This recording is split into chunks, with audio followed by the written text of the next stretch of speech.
प्रिय विद्यार्थियों नमस्कार। मैं डॉक्टर जगदीशरण, असिस्टेंट प्रोफेसर हिंदी, राजकीय महाविद्यालय भोजपुर, जनपद मुरादाबाद, आपका हिंदी की ऑनलाइन कक्षा में स्वागत करता हूं। प्रिय विद्यार्थियों, विराम चिन्ह को लेकर के, उनकी पूरी जानकारी को लेकर के हमने 4 वीडियो अपनी यूट्यूब पर अपलोड कर दी हैं। पहला भाग, दूसरा भाग, तीसरा भाग, चौथा भाग, ये 5वां भाग, ये यानी अंतिम भाग ये आपको समझाया जा रहा है। इसमें जो शेष हमारे विराम चिन्ह रह गए हैं उनके विषय में समझाया जाएगा। तो सबसे पहले इस अंतिम भाग में यानी भाग 5 में, विराम चिन्ह के भाग 5 में हम कौन कौन से आपको विराम चिन्ह समझाने जा रहे हैं। विवरण चिन्ह,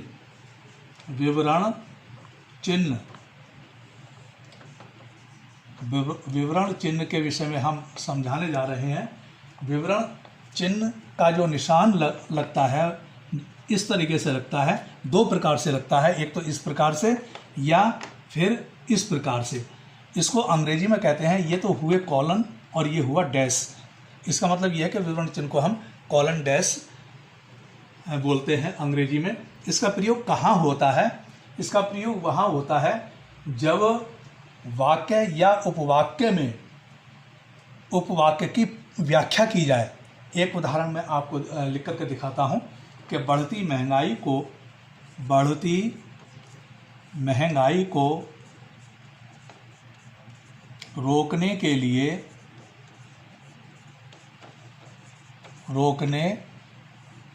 लिए निम्नलिखित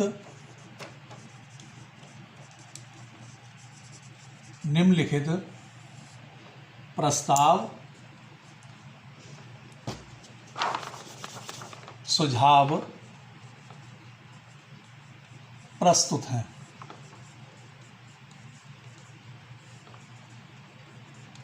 बढ़ती महंगाई को रोकने के लिए निम्नलिखित सुझाव प्रस्तुत हैं।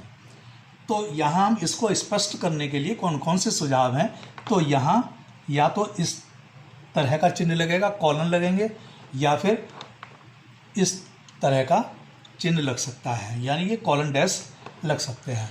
तो इस तरीके से बढ़ती महंगाई को रोकने के लिए निम्नलिखित सुझाव प्रस्तुत हैं। वो आप कई सुझाव नीचे दे सकते हैं, जैसे जनसंख्या वृद्धि पर रोक लगाई जाए इत्यादि जितने भी हैं। तो कहने का मतलब ये है कि विवरण चिन्ह वहाँ लगता है जहाँ वाक्य या उपवाक्य की व्याख्या की जाए। अब हम दूसरा जो चिन्ह बताने जा रहे हैं वह है कोष्ठक। कोष्ठक चिन्ह को अंग्रेजी में ब्रैकेट बोलते हैं। कोष्ठक चिन्ह,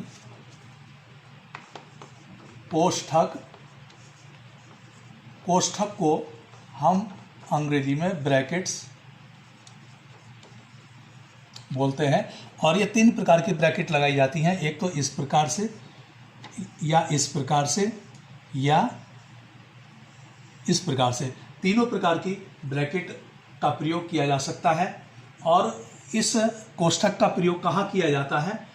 किसी शब्द को या पद को अधिक स्पष्ट करने के लिए, कि ताकि वो स्पष्ट हो जाए, पाठक के समझ में आ जाए। अगर ऐसी जगह कि जहाँ हिंदी का कोई पद या शब्द प्रचलित ना हो, तो वहाँ दूसरी भाषा का, अंग्रेजी भाषा का शब्द हम लिख करके उसको स्पष्ट करते हैं। जैसे मैं एक उदाहरण आपको देता हूँ कि इनके शरीर में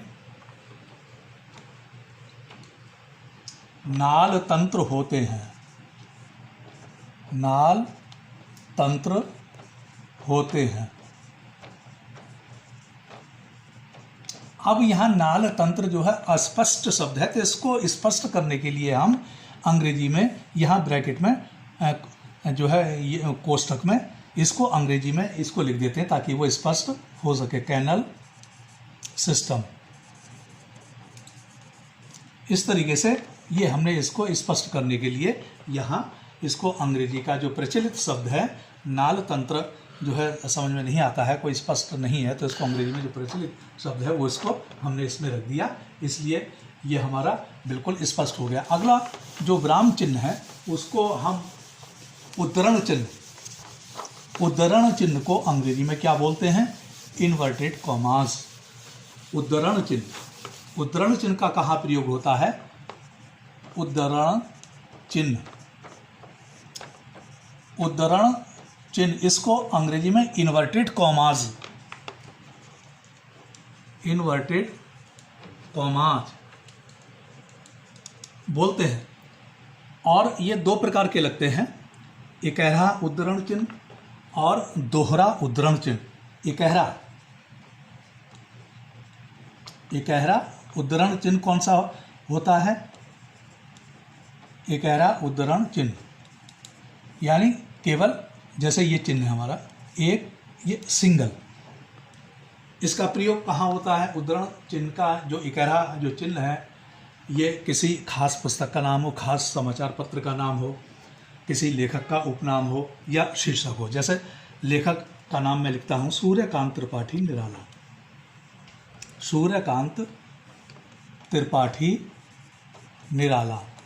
तो यहाँ निराला जो है वह कवि का उपनाम है, तो यहाँ सिंगल इन्वर्टेड कॉमा लगेगा, यानी इकहरा उद्धरण चिन्ह लगेगा। इसी प्रकार रामचरितमानस एक प्रसिद्ध ग्रंथ है, तो रामचरितमानस जो है विशेष पुस्तक है, तो रामचरितमानस को जो है हम इन्वर्टेड कॉमास में रखेंगे।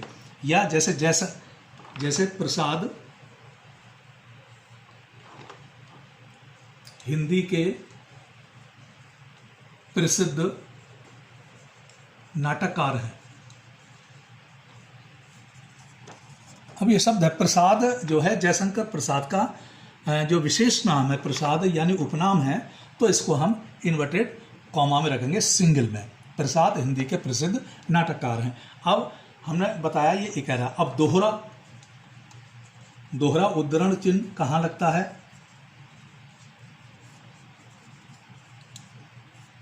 कहाँ? ये डबल इस तरीके से लगता है, ये सिंगल है तो इसका डबल हो गया है। कहाँ लगता है इसका दोहरा? जहाँ महत्वपूर्ण कथन हो किसी का, या कहावत हो, या सूक्ति हो, या किसी पुस्तक का अवतरण उसमें दिया हो। जैसे मैं एक लाइन लिखता हूँ, परिहित सरिस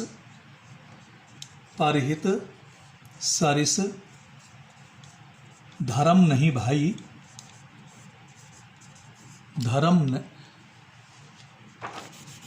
परिहित सरिस धर्म नहीं भाई,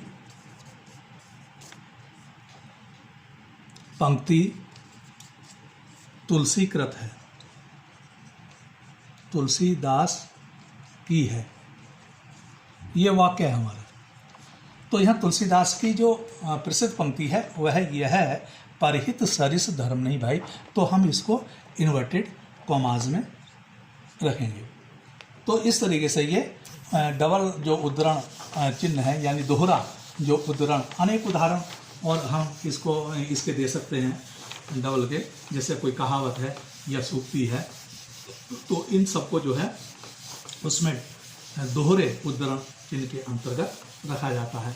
अब अगला जो हमारा विराम चिन्ह है वह है लोप सूचक, लोप चिन्ह या लोप सूचक। लोप चिन्ह या लोप सूचक दोनों एक ही चीज़ है। लोप सूचक का जो चिन्ह है वह इस तरीके से लिखता है।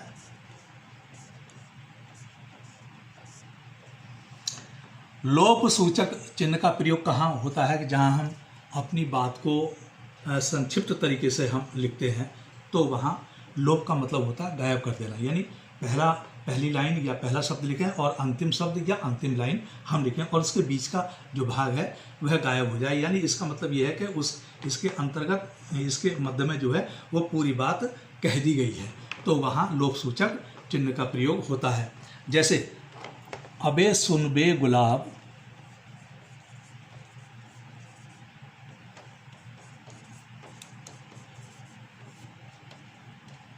अबे सुनबे गुलाब भूल मत पाई जो रंगो खुशबू आव, अबे सुनबे गुलाब पाई जो खुशबू रंगो आव, खून चूसा खाद का तूने अशिष्ट, डाल पर इतराता है कैपिटलिस्ट। तो हम इसको पूरा ना लिख करके यहाँ हम जो है ये लोप सूचक लगा दिया और अंतिम पंक्ति हमने इस तरीके से लिख दी, डाल पर अबे सुनबे गुलाब भूल मत पाई जो खुशबू रंगो आब, खून चूसा खाद का तूने अशिष्ट डाल पर इतराता है कैपिटलिस्ट।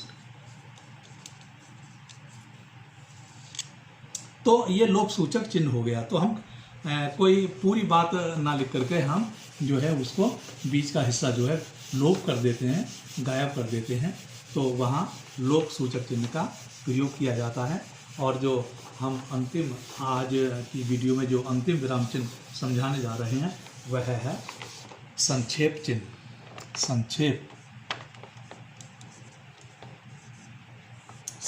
चिन्ह, संक्षेप का मतलब होता है संक्षिप्त या छोटा कर देना। इसका जो निशान है या तो हम इस तरीके से लगाते हैं या कभी कभी इस तरीके से लगा देते हैं। अब जैसा क्या है, विश्वविद्यालय अनुदान आयोग, ये शब्द है विश्वविद्यालय अनुदान आयोग।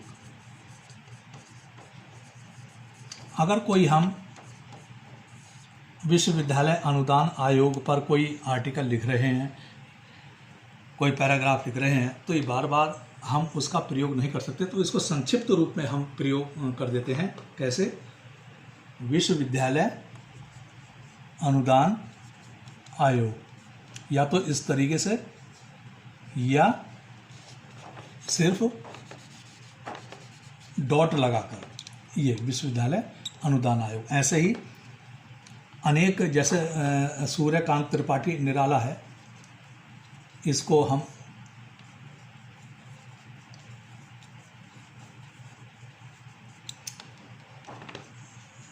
सूर्य, इस तरीके से हम संक्षिप्त लिख सकते हैं। तो ये संक्षेप चिन्ह जो है कहाँ प्रयोग होता है?